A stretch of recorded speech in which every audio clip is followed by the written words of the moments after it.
Alors nous voilà arrivés à la leçon numéro 5 et c'est la deuxième partie sur l'épistémologie. Alors je sais que la dernière fois sur l'épistémologie, je vous avais laissé un petit peu sur une falaise, sur un cliffhanger, avec la question de savoir comment est-ce qu'on allait pouvoir réparer l'analyse traditionnelle du savoir en tant que croyance vraie justifiée à la lumière du problème des exemples de type Gettier qui montraient que en fait on peut avoir une croyance vraie justifiée sans pour autant que ce soit un savoir. Et bon, on va traiter dans cette leçon, en deuxième partie, un modèle du savoir offert par Alvin Plantinga qui, entre autres choses, tente de satisfaire cette condition, ce problème de type Gettier. Mais pour la première partie de cette leçon, on va se concentrer plus sur la question de savoir comment est-ce qu'on obtient du savoir, quelles sont les sources de savoir. Donc, il y a un ensemble de questions qu'on va se poser, qui sont les suivantes. On va demander comment obtenons-nous du savoir? Est-ce que tout notre savoir vient de l'expérience sensorielle? Est-ce que tout notre savoir vient de la science? Est-ce que tout savoir vient de la raison? On va ensuite demander est-ce que l'homme peut enquêter sur quelque chose qu'il ne sait pas? Est-ce que tout savoir est un souvenir? Donc ça, c'était le fait que tout savoir est en fait un souvenir d'une vie passée. C'est une affirmation de Socrate. LOL, c'est un peu rigolo. On va quand même traiter de cette question-là rapidement. Et enfin, on va poser une question importante qui est, avons-nous besoin d'un argument pour savoir une proposition? Donc voilà, un peu c'est le menu pour aujourd'hui.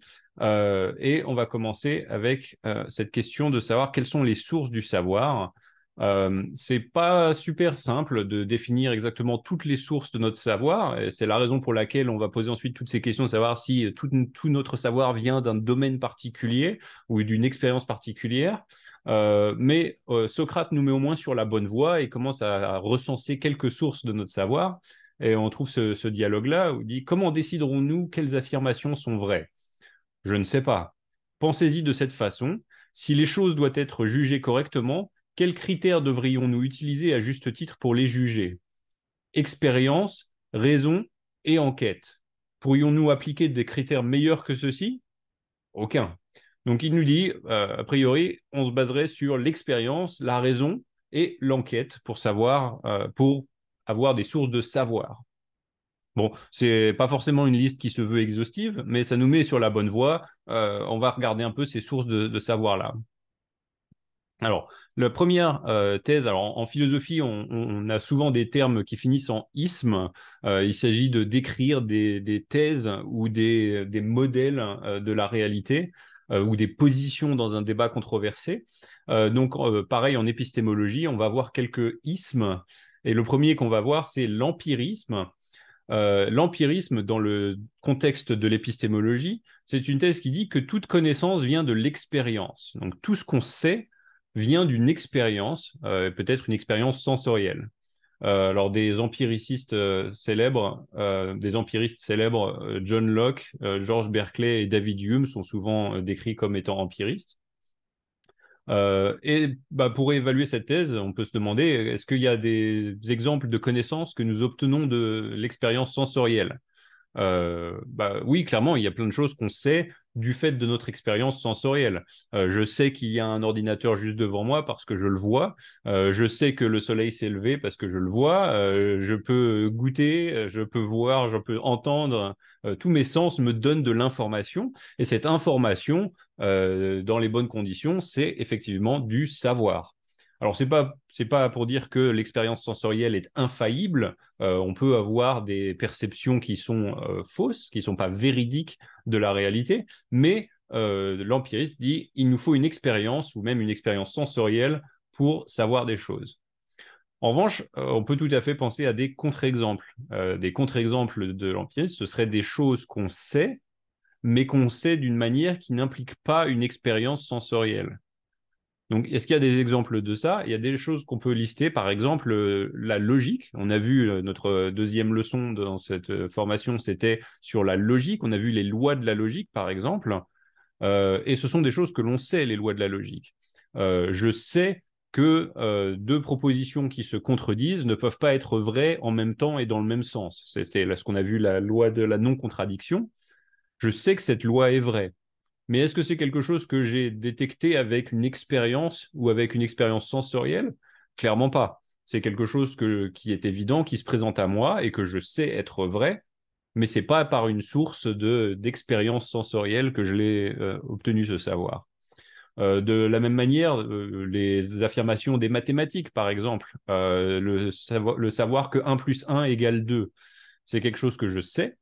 C'est pas juste une croyance, c'est pas de la foi aveugle. Je sais que 1 plus 1 égale 2, mais c'est pas quelque chose que je sais de manière sensorielle ou avec une expérience. C'est quelque chose qui se présente à moi, encore une fois, ou par réflexion mathématique, on voit que 1 plus 1 égale 2. Après, il y a aussi tout ce qu'on sait par témoignage. Par exemple, je sais que mon frère est né d'une césarienne. Et mon grand frère donc, est plus grand que moi et plus âgé, ce qui veut dire que j'étais clairement pas là quand il est né. Et pourtant, je sais qu'il est né d'une césarienne. Et c'est quelque chose que je sais par témoignage. C'est quelqu'un qui me l'a dit, quelqu'un qui le savait et qui me l'a dit.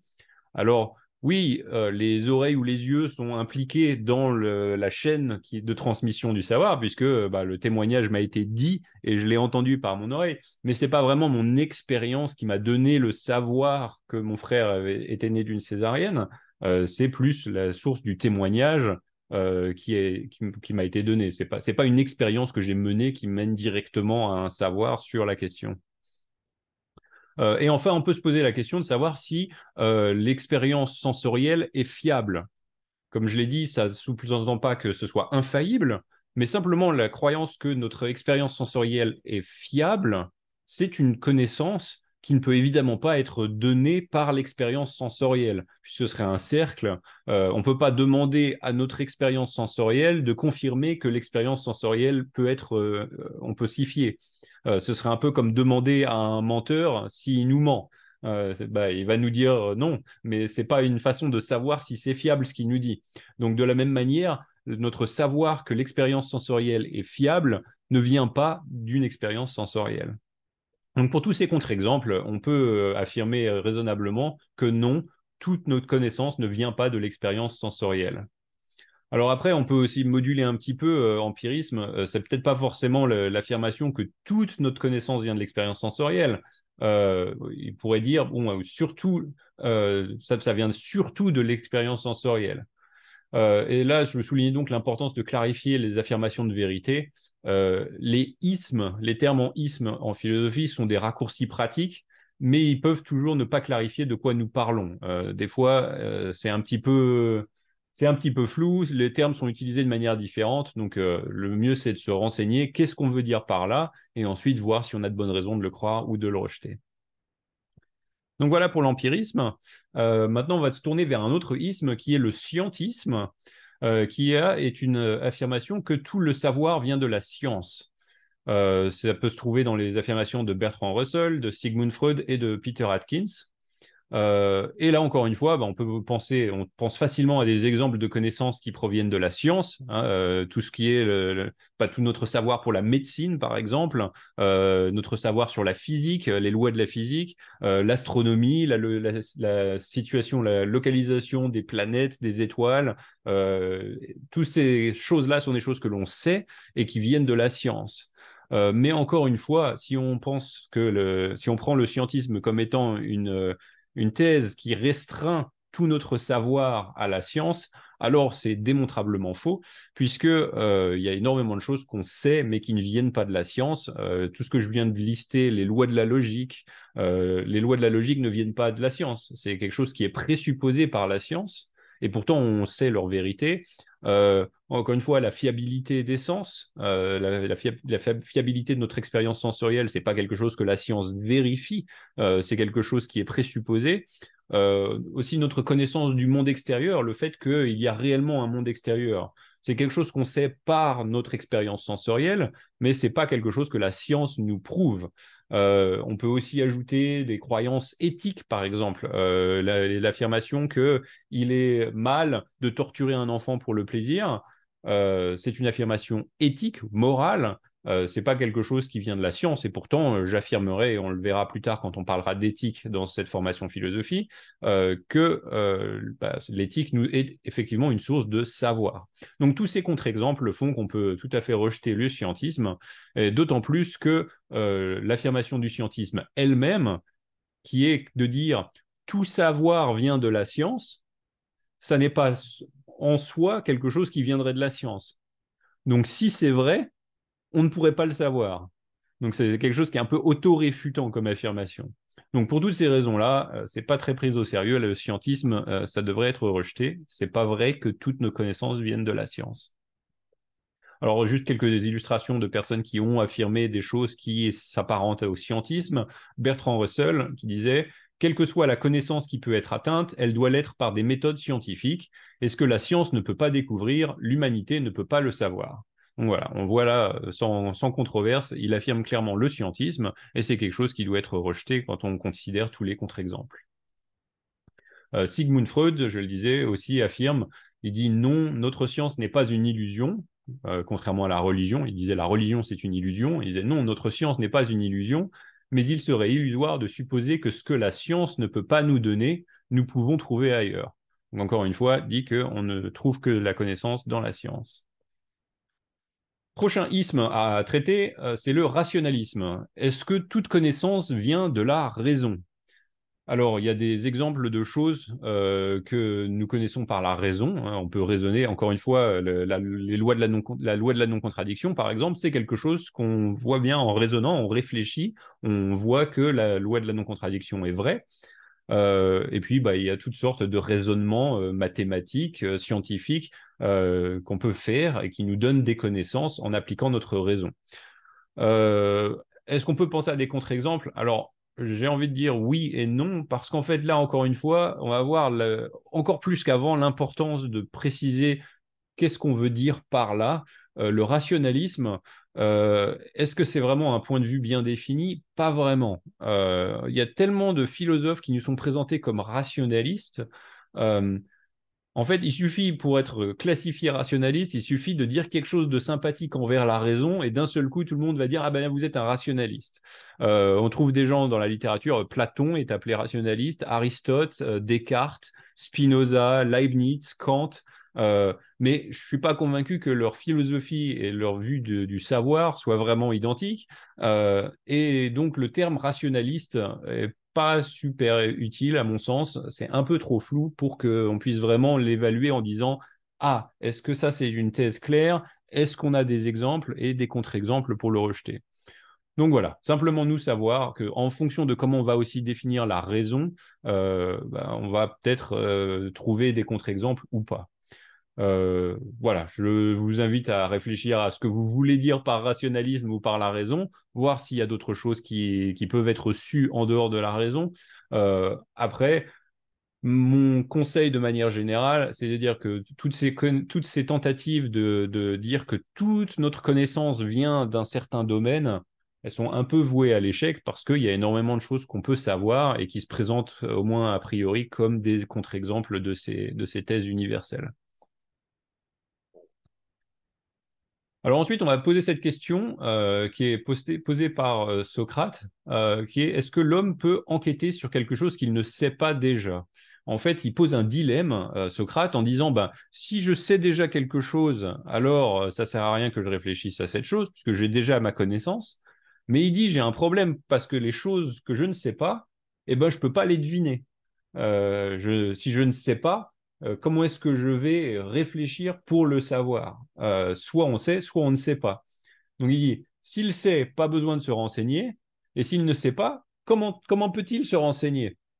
Et donc sa solution devant ce dilemme, Socrate, c'est de dire qu'en fait, toute connaissance est un souvenir d'une vie passée. Donc en fait, c'est une réincarnation. On avait un savoir dans une vie passée, et quand on obtient du savoir, c'est juste qu'on se souvient de ce qu'on savait dans une vie passée. Alors, c'est un petit peu délicat. Je vais lire l'extrait quand même du dialogue. Il dit, et comment allez-vous renseigner Socrate sur ce que vous ne connaissez pas? Donc ça, c'est Méno qui lui demande à Socrate. Qu'allez-vous mettre de l'avant comme sujet d'enquête?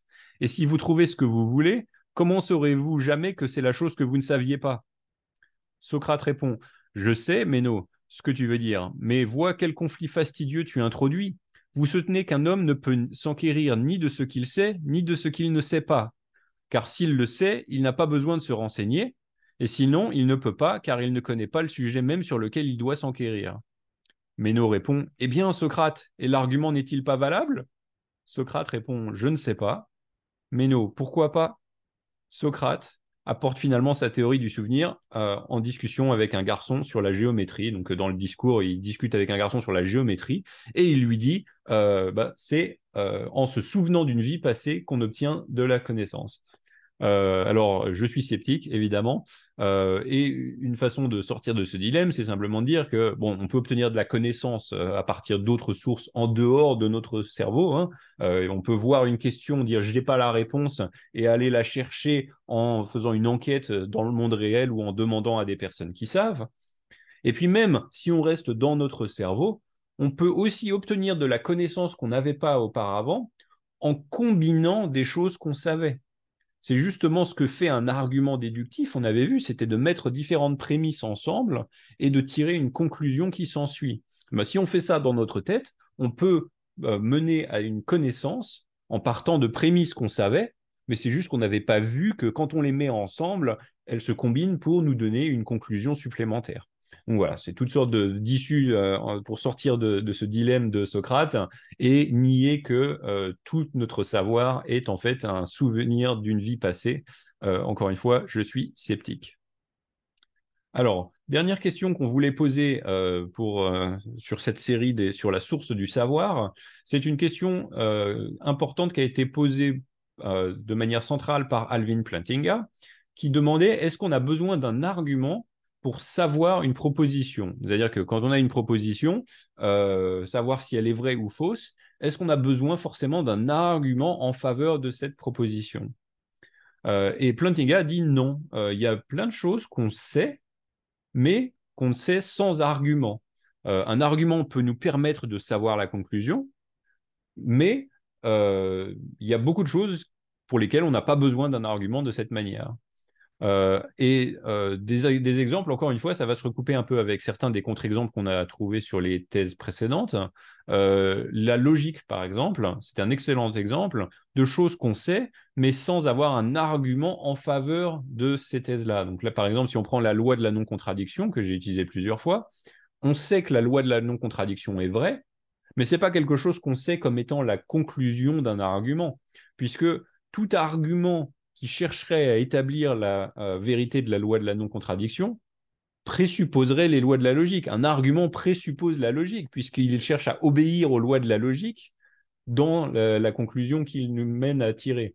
Donc, ce ne serait pas un argument qui marche pour prouver la loi de la non-contradiction, puisque ce serait un raisonnement circulaire qui présuppose la loi de la non-contradiction pour prouver la loi de la non-contradiction. Donc, on sait que la loi de la non-contradiction est vraie, mais ce n'est pas quelque chose qu'on sait avec un argument. Pareil peut-être pour certaines des vérités mathématiques de base, encore une fois, 1 plus 1 égale 2, ce n'est pas quelque chose qu'on sait avec un argument. Est-ce qu'on a une preuve avec un argument pour la réalité du monde extérieur? Est-ce qu'on a une raison solide de penser que le monde extérieur est réel plutôt que de penser qu'on est un cerveau dans un vase stimulé par des électrodes pour avoir le sentiment qu'on voit et qu'on perçoit le monde extérieur? Là encore, on n'a pas un argument déductif qui nous prouve que ce n'est pas le cas. Et pourtant, on est tout à fait justifié sur la base de notre expérience sensorielle quand on dit que le monde extérieur est réel. Donc voilà, c'est toutes ces croyances, la logique, certaines vérités métaphysiques telles que la réalité du monde extérieur, certaines des vérités mathématiques. Toutes ces choses-là sont des choses que nous savons sans argument. Et Alvin Plantinga appelle ça des croyances proprement basiques. Alors, basique, ça veut dire pas sur la base d'un autre argument, et proprement basique parce que même si on n'a pas d'argument, c'est approprié qu'on ait ces croyances-là.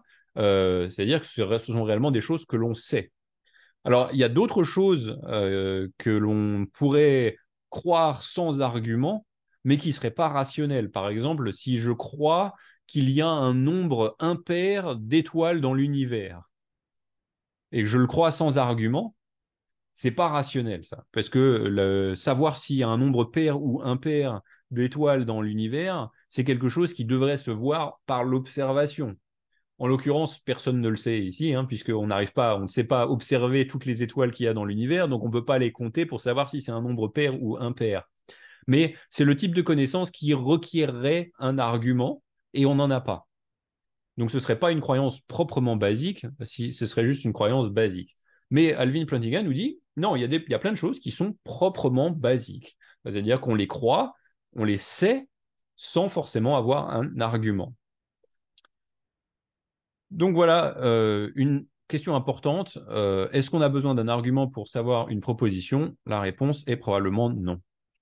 Alors, sur cette deuxième partie, maintenant, on va se tourner sur cette question du modèle de savoir que Plantinga nous donne, qui explique à la fois comment on peut avoir des croyances proprement basiques et que ce soit du savoir, et qui explique aussi comment on peut, qui nous donne une bonne réponse aux exemples de type Guettier qu'on avait vu dans la leçon précédente, à savoir, il nous donne un ingrédient supplémentaire que juste croyances vraies justifiées, qui permettent d'identifier, même dans les exemples de type Guettier, qu'on a réellement du savoir. Qui explique pourquoi on n'a pas du savoir dans les exemples de type Guettier, alors que ce même modèle explique pourquoi on a du savoir dans le cas normal.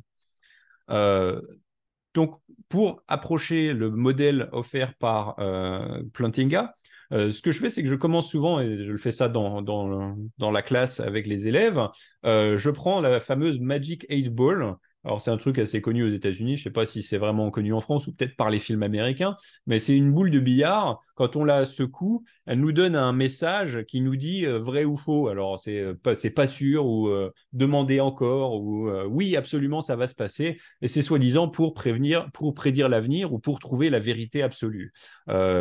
Est-ce que je vais gagner au loto? Je secoue et je dis ah oui, c'est probable ou non, c'est pas vrai. Euh, et donc, ce que je fais moi en classe avec les étudiants, c'est que je prends ma Magic 8 Ball et je leur pose tout un tas de questions sur leur futur ou sur leur présent même, des choses dont on sait la réponse.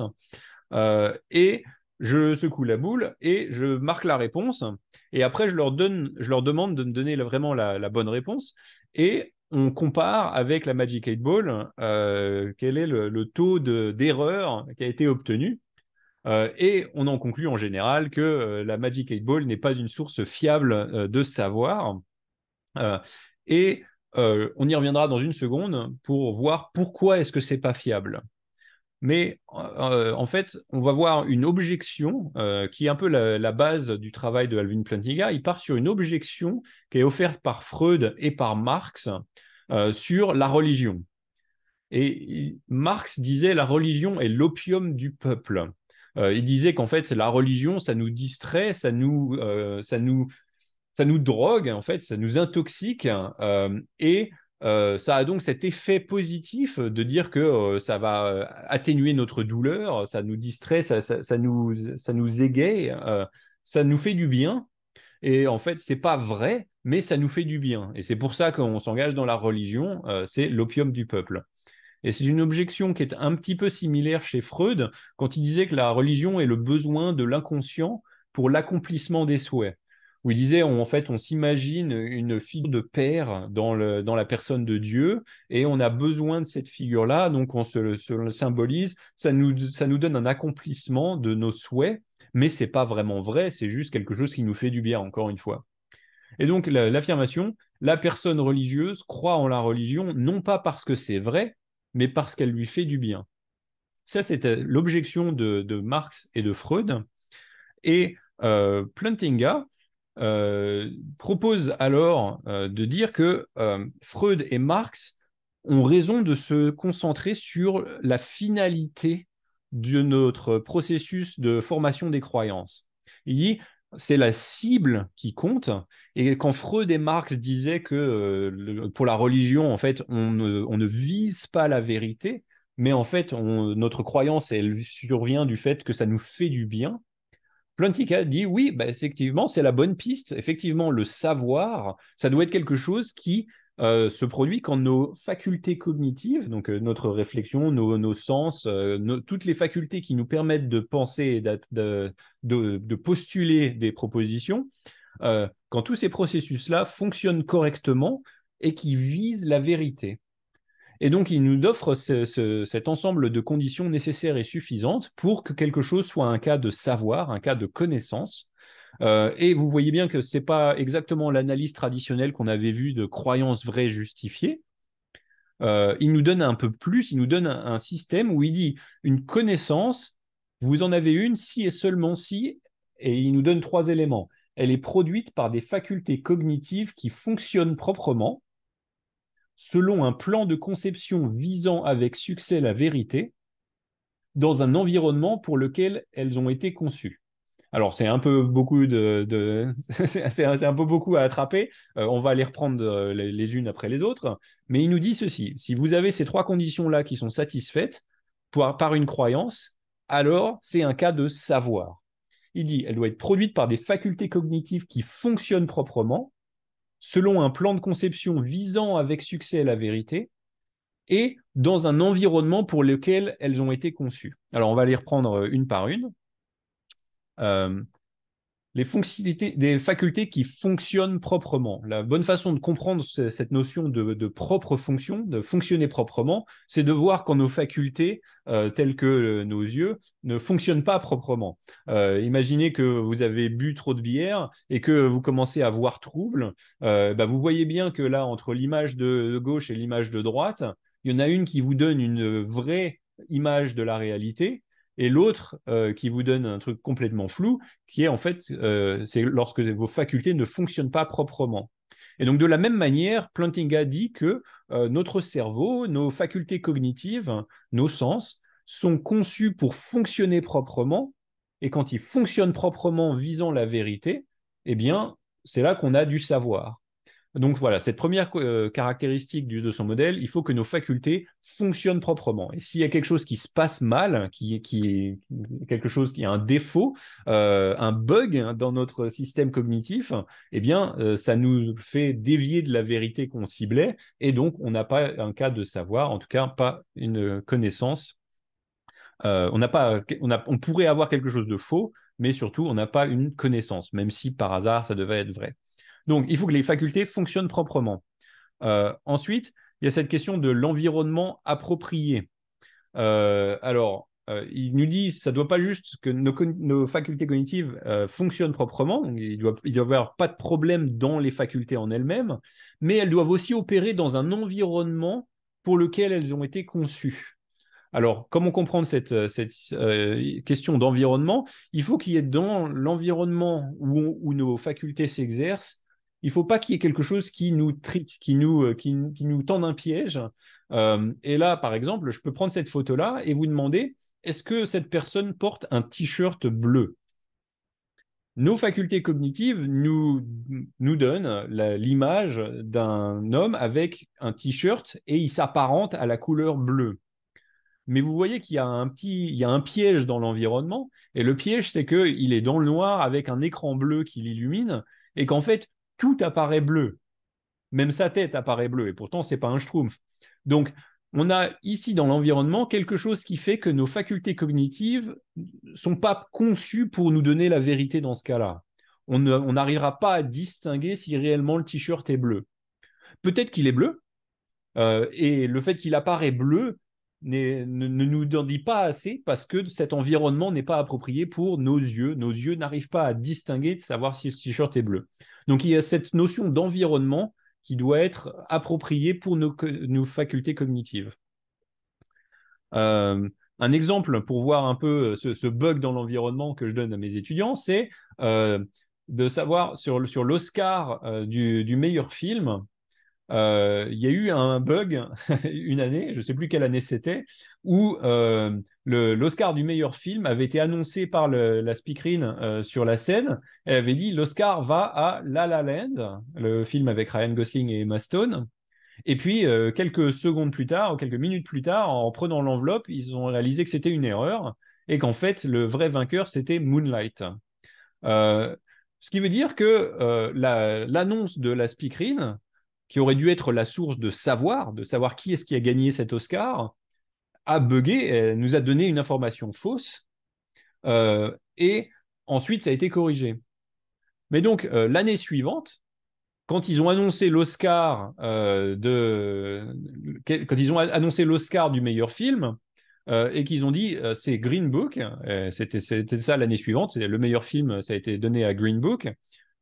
Ma question c'est est-ce que les acteurs et réalisateurs du film Green Book, quand ils ont entendu la réponse, quand ils ont entendu l'annonce de la speakerine, est-ce qu'ils ont su qu'ils avaient l'Oscar? Ben, on a tendance à dire oui, parce que on dirait bah oui, ils viennent de l'entendre, on vient de leur dire, c'est la source fiable, la source qui fait autorité sur la question, qui annonce depuis le podium que c'est eux qui ont l'Oscar. Eh bien ils savent qu'ils ont l'Oscar. Pourtant, si vous regardez bien, en termes d'expérience personnelle, ils ont exactement la même situation que les réalisateurs et acteurs du film La La Land de l'année précédente. Ils sont assis, on vient de leur annoncer qu'ils ont l'Oscar, et pourtant, dans un des cas, ils le savaient, et dans l'autre, ils ne le savaient pas. Et donc là, la différence, c'est quoi? C'est qu'il y avait ce bug dans l'environnement, ce piège du fait que l'enveloppe était incorrecte et que l'annonce était fausse. Mais en termes de facultés cognitives, ils ont reçu exactement la même expérience, mais dans un cas, il y avait du savoir et dans l'autre, il n'y en avait pas. Donc voilà, cette condition de savoir que les facultés cognitives doivent être dans un environnement pour lequel elles ont été conçues. Et enfin, il y a cette notion de plan de conception visant la vérité. Donc Plantinga nous disait, il faut que ces facultés cognitives visent la vérité. Et si elles visent la vérité et qu'elles fonctionnent proprement dans un environnement pour lequel elles ont été conçues, alors c'est du savoir. Et en fait, ce qui est important de noter sur cette condition du plan de conception, c'est que ce n'est pas forcément quelque chose qui présuppose l'existence de Dieu. On va voir dans un instant que Plantinga utilise son modèle de savoir pour offrir un argument pour l'existence de Dieu, mais c'est pas contenu dans la condition plan de conception visant la vérité, parce qu'on peut tout à fait penser que ce plan de conception soit arrivé par purement le processus de l'évolution. Si on devait affirmer une thèse évolutionniste, on pourrait dire que le cerveau a été conçu, il a une certaine fonction qui lui serait donnée par le mécanisme d'évolution, et sa fonction reste quelque chose qui vise quelque chose. Donc c'est pas forcément dire bah, Dieu doit être le concepteur, parce qu'on a un designer du cerveau. On pourrait tout à fait imaginer que le cerveau a été conçu par un mécanisme naturaliste et qu'il est quand même un plan de conception, même si c'est pas quelque chose qui a été conçu par un être qui réfléchissait et qui a conçu intelligemment le cerveau. Donc, par contre, il dit il faut que le plan de conception vise la vérité. C'est la condition pour le savoir. Et puisque c'est le cas, ça lui a fait soulever une question fascinante qui est de dire est-ce qu'on a un plan de conception qui vise la vérité si c'est pas Dieu qui a conçu notre cerveau, nos facultés cognitives? Et c'est une application de son modèle où il va l'appliquer à la question de savoir si l'évolution et le naturalisme sont vrais. Alors le naturalisme, c'est encore un isme, c'est l'affirmation que tout ce qui existe n'est purement que naturel. Donc ça exclut l'existence d'êtres surnaturels, donc ça exclut évidemment l'existence de Dieu. Mais Plantinga dit, si on se présuppose l'évolution et le naturalisme, alors on a un problème parce que nos facultés cognitives, dans cette vision du monde, n'ont pas été conçues par Dieu dans le but de former des croyances vraies, mais elles ont été conçues par le processus darwinien, le processus d'évolution, qui lui fonctionne par mutation génétique et sélection naturelle. Et donc la sélection naturelle, elle va exercer des pressions sur l'évolution des êtres vivants pour garantir quoi? pour garantir qu'ils vont survivre et se reproduire. Ce qui veut dire que le mécanisme de l'évolution, si le naturalisme est vrai, a produit des éléments complexes tels que notre cerveau, non pas dans le but de chercher la vérité, puisqu'en fin de compte, la vérité n'était pas un but en soi que la sélection naturelle cherchait à garantir. La sélection naturelle cherchait à garantir la survie. Mais on s'aperçoit rapidement que survivre est quelque chose qu'on peut obtenir complètement indépendamment d'une croyance vraie. On peut avoir toutes sortes de croyances fausses qui sont utiles à la survie. Et donc, le mécanisme de la sélection naturelle nous donne une bonne confiance que notre cerveau est conçu pour survivre, mais ne nous donne pas une bonne raison de penser qu'il a été conçu pour obtenir la vérité. Et encore moins obtenir la vérité sur des questions très fondamentales du style de l'existence de Dieu, la réalité du bien et du mal, la réalité extérieure fondamentale, toutes les questions philosophiques qu'on étudie dans cette formation. Il n'y a aucune raison de penser que la sélection naturelle se soit préoccupée de ces choses-là en disant je vais former des cerveaux qui vont être bons à réfléchir pour obtenir la vérité de ces choses-là.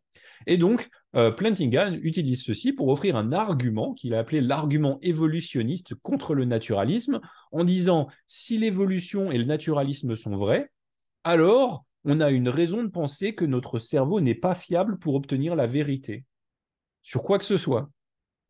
Mais si on a donc une raison de penser que notre cerveau n'est pas fiable pour obtenir la vérité sur quoi que ce soit, alors il n'est pas fiable pour obtenir la vérité de l'évolution et du naturalisme. Et donc, si ces choses-là sont vraies, ça nous donne une raison de douter qu'elles sont vraies.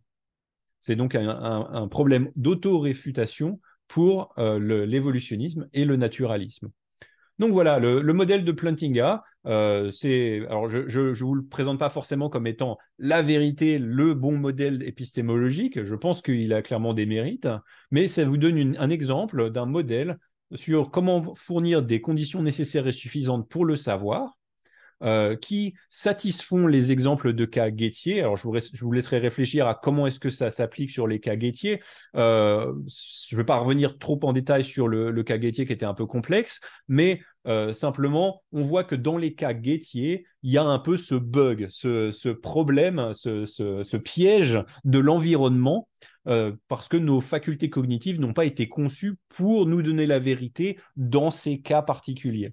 Donc, cette condition que Plantinga nous donne, que nos facultés cognitives doivent opérer dans un environnement pour lequel elles étaient conçues, c'est ça qui donne la bonne réponse au cas Guettier, qui nous dit, bah non, il y avait un bug, il y avait ce piège dans les cas Guettier, et donc ça explique qu'on n'est pas du savoir.